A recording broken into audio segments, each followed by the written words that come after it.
বঙ্গোপসাগর উপকূলের দিকে ভয়ঙ্কর গতিতে এগিয়ে আসছে ঘূর্ণিঝড় মোরা। মোকাবেলায় মংলায় 12 জাহাজ। ফ্রিকি নিউজে চলুন জেনে নিই এই সম্পর্কে বিস্তারিত।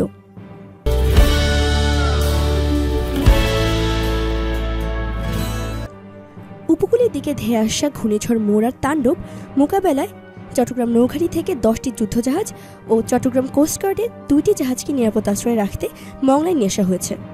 এছাড়া মংলা বন্দরের সব ধরনের পণ্য ওঠানামার কাজ বন্ধ রাখা হয়েছে। বাগেরহাট সহ উপকূল জুড়ে ঘূর্ণিঝড় মোরার আতঙ্ক ছড়িয়ে পড়েছে, বইছে ঝোড়ো হাওয়া। মংলা বন্দর কর্তৃপক্ষ, পূর্ব সুন্দরবন বিভাগ ও বাগেরহাট জেলা প্রশাসন ঘূর্ণিঝড় মোকাবেলায় ব্যাপক প্রস্তুতি গ্রহণ করেছে। এছাড়া মংলা বন্দর জেটি ও আউটার অ্যাঙ্করেজে অবস্থানরত 11টি জাহাজে পণ্য ওঠানামার কাজ বন্ধ রয়েছে। এছাড়া আবহাওয়া বিভাগ থেকে সোমবার দুপুর পর্যন্ত বাগেরহাট ও মংলা বন্দরকে 5 নম্বর বিপদ সংকেত দেখিয়ে যেতে বলা হয়েছে। এই অবস্থায় মংলা বন্দর জেটিতে অবস্থানরত সব জাহাজকে নিরাপদ আশ্রয়ে আউটার অ্যাঙ্করেজে নোঙর করতে নির্দেশ দেওয়া হয়েছে।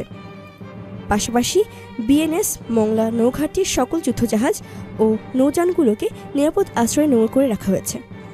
এতক্ষণ আমাদের সাথে থাকার জন্য ধন্যবাদ। আমাদের পরবর্তী আপডেট পেতে ফ্রিকি নিউজ চ্যানেলটি সাবস্ক্রাইব করে আমাদের সাথেই থাকুন।